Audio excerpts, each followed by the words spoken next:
Today we're going to go over how to convert a quote to order.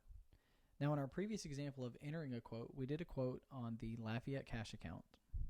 So what we do first is we're going to pull up that original quote.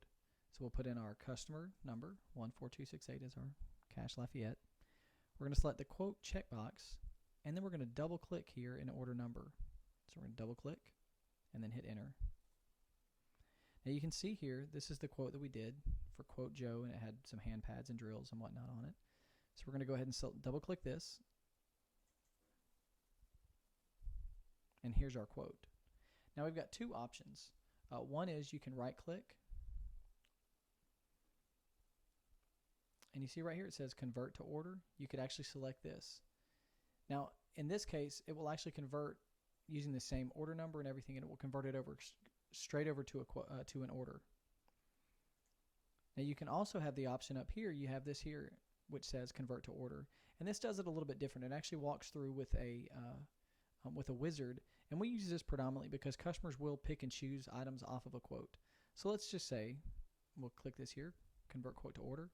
Now Joe wants us to reference a PO number. I know that this is a cash account, so a lot of times they won't be able to just use a PO number, but let's just say in this case he's going to say it's verbal Joe, and then you can check off quote complete, because this is maybe he's going to order the whole quote complete or whatever, just depending on if you actually need to mark it complete. Then you hit next. It says the customer PO number is a duplicate. Somebody else has used this, so you can say yes, you want to pin the date and time.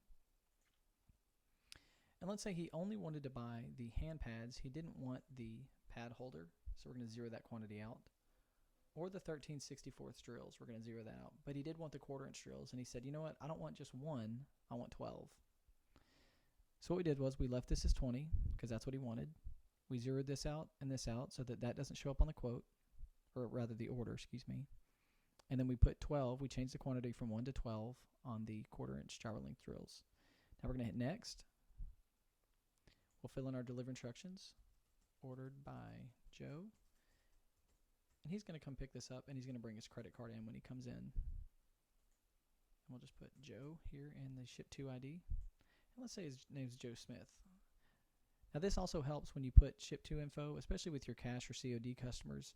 It does help to track more if you go back in sales history in order entry. This helps just to be able to find a customer at a later time. So once this is all done, you're going to hit finish.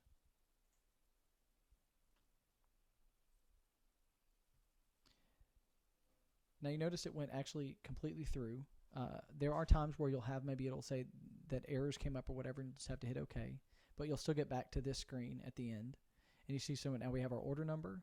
We've got the two items that we added, the 20 of the hand pads and the 12 of the jobber length drills.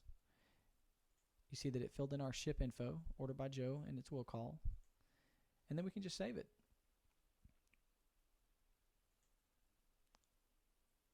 And that's it. Update was successful.